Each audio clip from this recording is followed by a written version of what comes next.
Hi, and welcome to BIP Chat. BIP stands for Business is Personal, a very strong belief that my husband, Thomas Power, and myself have held in business really all our lives, but certainly since we started working together in 1998, supporting business experts and helping them connect. I always think we spend a lot of time, all of us, thinking about who's our next client, but actually one of the ways that you superpower your business is by having access to the most incredible experts. And over the last 5 years, Thomas and I, particularly Thomas, who is brilliant at connecting and finding people, have searched for particular types of experts to create a really holistic community of experts that we can recommend. And they can work with one another, learn together, have fun together. And today I'm introducing you to Jo Ann Sweeney. And Jo Ann is, she's a remarkable lady. She's had the most incredible career, or has, I should say, the most incredible career, which I'm looking forward to you learning about, particularly around now the subject of being a non-exec director. So this is obviously a way that people bring experts into their companies and can make the most incredible difference with their wisdom, whether it's through, really close governance or through particular expertise that they hold. And so whether you are thinking of becoming a non-exec director or whether you are seeking a non-exec director and curious about this subject, I hope you really enjoy the next 20-minute conversation that I'm going to be having with Jo Ann. So let me give you a little bit of a heads up on Jo Ann, and then she's going to be able to do some of the talking, which is why you're here. So Jo Ann Sweeney is an expert in stakeholder engagement, digital transformation, and for the telecoms, energy and technology sectors, but obviously has also picked up a range of what I would say vertical skills that really fit across many, many sectors. She's a company founder, she's a charity trustee and school governor, and stakeholder engagement consultancy, training and mentoring to executives in multinational organizations, particularly undergoing digital transformation. And she has also an additional unique skill, which she has amazing knowledge and experience in the Middle East and working across the whole borders, working around how you can do business ethically and professionally and commercially in the Middle East. So, Jo Ann, very excited to be talking to you today. And I know you've got this amazing span of knowledge across, as we said, digital transformation and stakeholder engagement. But today we're going to talk a lot about the non-exec director world, which I know is growing. And Thomas and I get people contacting us either wanting to be non-execs or seeking non-exec positions, and it's definitely something that really superpowers a business, doesn't it? Yeah, it does. It's that difference between being on your own and wondering if you're doing the right thing or the best thing, wondering what difference you're making, and then having a sounding voice, a voice that you can turn to who's going to be unbiased and is going to ask those questions that just bring out from inside you the stuff you already know, but confirming, giving you the confidence to know that you're going in the right direction, that you're taking the organization in the direction where it's going to grow and succeed. Yeah, and I imagine that objectivity of that person coming in and sort of like a helicopter over the business can be a phenomenal support to businesses. Yeah, well, so often, people look at executives and they put them on a pedestal and they say, oh, they're perfect, they know everything, they're not going to make mistakes, we can rely on them. Or can we? Maybe we don't trust them and they need to go. And that can be a very lonely place to be because executives are just like you and me, just like everybody. They see themselves the way they've always seen themselves, but they really struggle to know who can we trust, who can we turn to, who will help us figure things out. Yeah, and I suppose I don't actually know the origin of a non-exec director, but I know certainly in public listed companies, it's absolutely critical because they are there to really manage the investments of the shareholders and ensure that the business is being conducted well. But it's so good to see businesses, even quite relatively small businesses, now bringing in non-execs as experts in to. So tell me before we really dive into the non-exec world, Tell me a little bit about this expertise you hold around stakeholder engagement, because I know that's a really popular demand on you for being a NED. Yeah, I think I don't know how long I've been in it. I've pretty much been in caring about people, communicating, explaining things to people, um, motivating people, influencing both staff and customers so that they're supportive, so they're involved, so they trust companies and trust leaders for a very long time. And I've been working on programs and projects for at least 20 years. And they've morphed over time, and now it's all about digital transformation and moving into AI. But it's still the same thing. It's just the technology, and all technology is designed to do is help people work better, more efficiently, or more professionally. But it's just technology, software and hardware. It's the people. If we don't change people, then we've completely wasted the input and the resources that we've put into producing this, change in technology. It's just an expense and overhead, and it hasn't delivered anything. And actually, most people I find are open to change. They just don't like being forced to change. They like to be involved in and consulted and listened to. And for me, that's the secret of change. It's talking to people, finding out what they've already heard on the grapevine, because they always have a really good idea, or at least think they do. And then, what's frustrating in their job? What are they hoping the new technology will do for them and the people they care about? And that's normally their customers and their colleagues. What will cause them to be supportive? What will cause them to resist? What do they want to know? How do they want to be kept up to date, kept informed? And crucially, how do they want to be involved? And once we know those things, it's very, very easy to take people with us, as long as we do what they say. Yeah, and that now we're really touching on your deep expertise of communication. And I know that you run some consulting and training and mentoring around this subject of communication. So this subject of communications, particularly since I know we're always it's almost a trendy thing to say, I know, but since COVID, since hybrid working, communication and technology, I think the two of them aren't really working as well as they can in organizations. Have you seen a really big change in the need for this? For me, it's always been a problem. It's always been an issue, and it's fun for me. It's fundamentally not about the technology. It's about whether people are valued. Do people at the top of organizations actually care about their staff, and do they care about their customers? Or is it only shareholders that they care about? And I've seen that change, where more leaders are beginning to realize that they need to care about customers and employees as well.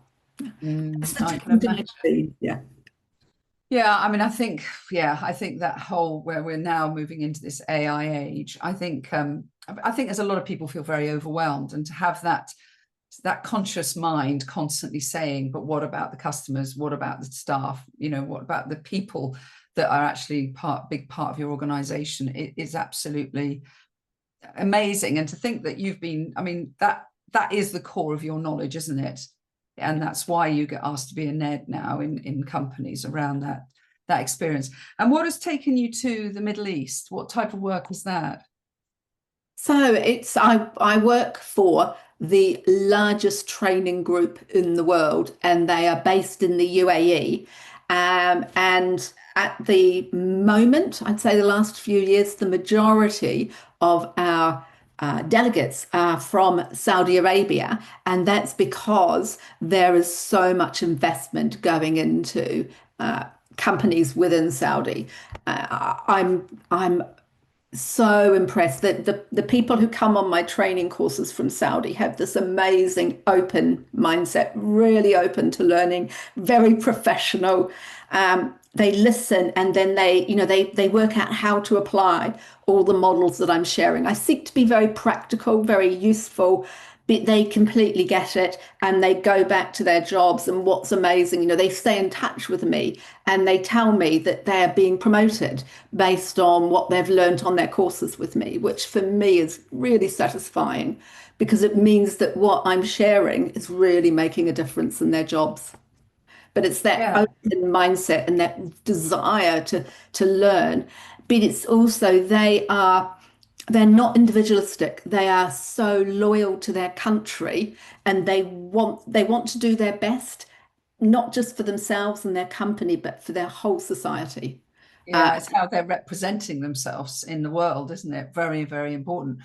And so, does that mean it stretches across really understanding the different cultures and respecting the different cultures as they trade and do work across the world? Yeah, so most people, in fact, I train in English, but the bulk of the people that I train, in fact, probably everybody has English as a second or third language. And they use English words in different ways with different meanings. They express themselves differently. And most of the time when I'm training, I've got people from different cultures. So I had a couple of weeks ago the most amazing woman from Iraq, very, very professional, this amazing bright pink European Western business suit, very passionate about, what's happening and about the future for Iraq. And at the same time, I had people from Oman, and probably Saudi. But Wow, absolutely phenomenal. So now in your when I asked you to be on this podcast and I wanted to really help others, our followers and people understand your expertise around becoming a NED for them, I know you could turn this around and said, let me help other people who want to be NEDs understand this process. And so I think it's really nice that we're going to put some time into that in this podcast. I think it's brilliant that they've been able to learn about your experience. And I think the way you represent yourself as a NED, and I think we'll wrap up with that as well, a little bit more on that. But yeah, so for people that are considering morphing into a non-exec role, or perhaps people seeking a non-exec role, this next part of our podcast will be really, really helpful. And we've called this an A to Z of finding a non-exec role. So yeah, tell me a little bit more about this, because it's so good the way you structure your learning for people. I think I've been connected with executives from different companies, multinationals, for a long time. I know lots of people at very senior levels, and I've worked with them. And I've seen, what happens when they retire from their full-time paid role and they become NEDs. And I've been dreaming about being a non-exec director, thinking, oh, there's no way I could. I haven't got, an operational director role in a multinational. Why would anyone have me? And I've since discovered lots of people think that same way. I was at a Burns night party back in January, and for anybody who doesn't know, Robbie Burns is a very famous Scottish poet. So I was at this party, everybody's dressed in tartan, and we're eating. I guess, Yes, thank you. my parents are both Scottish, but they passed on. So my dad used to recite Robbie Burns every New Year. Yeah. And I'm talking to one of my husband's friends, and she says that she is the finance director for Women on Boards. And she's encouraging me to join their organization and, become a NED. And I was thinking, not very confident, but now I've got somebody who's on the inside telling me that I can do it. So I've got a bit more confidence. So within a week, I'd joined and I did a webinar. Their first webinar introduces Women on Boards, talks about how to get the most out of membership, and encouraged us to do short courses, including they have an online series that helps us build a CV, create our first non-exec CV and covering letter. And they're the opposite of the way you normally do a CV. So non-exec CV is really short, 2 pages, and the covering letter is long, like multiple pages. And there's a particular way of doing it, which I did not know. So I after I'd been on the course, I had a go at doing it, and then I paid for one of their senior members, a senior experienced non-exec director, to critique my CV, and she did, and it was really helpful. And so then I did a more in-depth mentoring with her to really refine them. And one of the things she said to me was, go and have conversations with the non-execs that you know and just ask them questions and get their feedback and learn from them. And that was really, really helpful. I got lots of well, each person gave me different insights that gave me the confidence. Every time I spoke to these people, and I spoke to people around the world. So one of the people I spoke to is in Nigeria.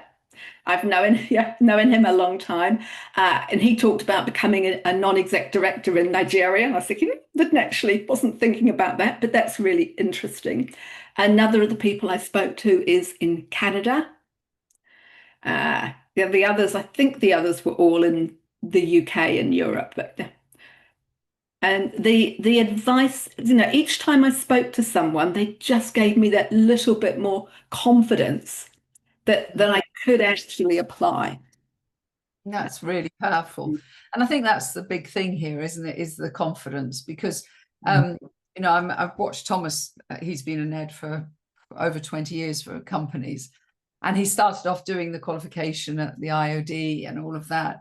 But ultimately, it is the confidence you've got in your own expertise and what you're going to bring to help that company, be responsible and to, as you said really early on, achieve the vision, that they, not get constantly diverted off by shiny new things sometimes that can happen. Yeah. Well, it was when I first started talking, well, and especially doing the initial courses with the women on boards, they were saying things like the most important thing is the governance and risk management and those sorts of things. But actually, what I've discovered is that's not true at all. The jobs I've gone or the roles I've gone for have all been about transformation and stakeholder engagement. And they're not looking for me to have governance or risk experience because they've got other people. Yes. Every board needs, I believe, a lawyer and an accountant, but they only need one of each, not screeds of them. Yeah. And do they talk to you? Did you learn, this woman on board is brilliant. Did you learn also about how to make sure that you were joining a reputable company, because obviously non-exec directors have as much responsibility and could go to prison just as easily as an executive director can. And I think it's one of the reasons I've always chosen to be an advisor to companies, because I've always thought, will I have time? Will I really have time to worry about that diligence, the diligence that you need to have? And also that you should be insured, that they should insure you as well. That was absolutely came out. People saying the company should insure you. If they expect you to insure yourself, don't apply. Yeah, that's a really good tip. Yeah, absolutely brilliant. So going back to your communications experience and things like that, how are you feeling now these two things are marrying up? Because actually it just seems like it's a perfect recipe, your experience and the sort of things that companies are needing now. So I think one of the people I spoke to, who is a very, very experienced customer service director who's worked in Asia and the UK and is now in Canada. So she said to me, and she was speaking as an operational director, she's now a NED, saying one of the things that really frustrated her when she wasn't on a board as an operational director was that the non-exec directors didn't give her any support. So there was nobody who had customer service expertise who could stand alongside her. And so she was on her own.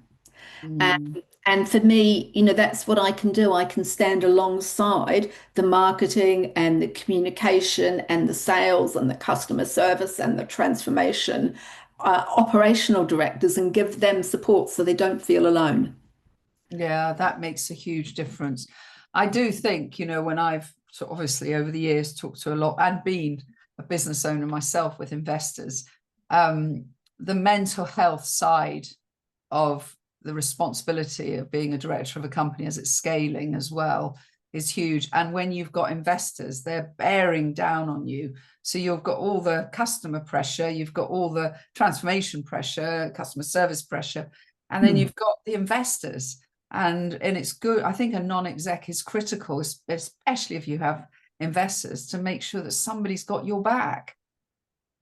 Yeah, and that can help you work out how to manage those investors so that you keep them happy without doing everything they're demanding. Because as soon as you start doing everything, they'll just keep demanding more. I mean, yeah. I was thinking children, if you give a child what they want, they don't say thank you, mum and dad, and we'll go away now. There's always something else, isn't there? Yeah, they'll just keep turning the tap if you like that. Absolutely. Yeah, no, I totally agree. So looking at things now, so you've got your NED roles, you've got a couple already, which is really exciting. I love the fact that we've talked about your Middle East experience, and are you finding more and more companies needing both sides, both ways, needing that help with understanding from Middle East coming over and people going over there? So I'd say the two roles that I am in the process of applying for at the moment definitely need cultural understanding. So they might not be active in the Middle East, but they have got, multinational clients and multinational employees. And so they need that cultural understanding to care for people who are different to themselves. Yeah. And what took you go right back to what was the point when you realized that stakeholder engagement and communications and all of that was something that you absolutely loved? So I've been around a little while. We all. Things have changed names. So stakeholder engagement used to be called people management, and it used to be called customer service and customer communications. It's actually, it's the same thing I've always been doing. It's just changed its name. And that's things will change their names in the future yeah. as well, won't they? Yeah. Yeah. Yeah. Well, looking at it's like I remember the first time I heard the term supply chain. These are all things that sort of emerge over time into our lives, isn't it? And it's absolutely fantastic to talk this through with you. And let me just make sure that everybody knows how they can get hold of you, apart from obviously contacting me or Thomas. Jo Ann is J-O, new word, Ann without an E. So J-O Ann, A-double-N. And then Sweeney is double-E-N-E-Y in the middle. Sweeney, S-W E-E-N-E-Y is my dyslexia coming out now. But obviously contact us if you'd like to have a chat with Jo Ann, because you can tell how passionate she is about other people building their careers, finding the right place for them as well as for herself, and always interested in having a chat with anybody who might be interested in just talking through what it would be like to have a non-exec on their board. And I think it's nice to finish with the fact that you also have a non-exec role in a charity, which is beautiful. Tell us about that charity. So this is an HIV and AIDS charity headquartered in Nigeria. Wonderful. And it's the focus now is really helping local people apply moral and ethical values in their lives and working out what those are. So applying in politics, in work, in the family, in society. And yeah, because there are huge, I want to say huge issues with corruption in Nigeria, and there are, and there's lots of bias around that, and there's corruption in every society. But I would say in Nigeria, people are very concerned about the corruption that they see in other people. And part of our focus is saying, it starts with you. If you want to change your society, it starts with you. And the way that, if you're at school, it's the way you sit exams, the way you treat other students, the way you treat your teachers. If it's at work, it's, what time you come into work and what time you leave, and, whether you actually do the job you're paid to do or you work on your own business and work. Yeah. Yeah. I mean, I sort of see that as how do we trust one another? And trust, I think, is going to become one of the greatest assets an organization and an individual can have. And that is about your reputation and how you treat one another. And to me, that's the massive antidote to this AI world, really. And so that would be fantastic. And I know you're also a school governor, so you certainly are a walking example of someone with really strong morals and ethics and a lot of wisdom. It's been absolutely wonderful to talk to you, Jo Ann. Thank you so much. And thank you, anybody who's been listening to us. As I say, please do contact Jo Ann. If you would like to, you can contact me or find her on LinkedIn. Jo Ann is 2 words, J-O, and Ann, A-N-N, Sweeney. And once again, thank you so much for your time today. That was fantastic. Thank you, Penny. It's been great fun.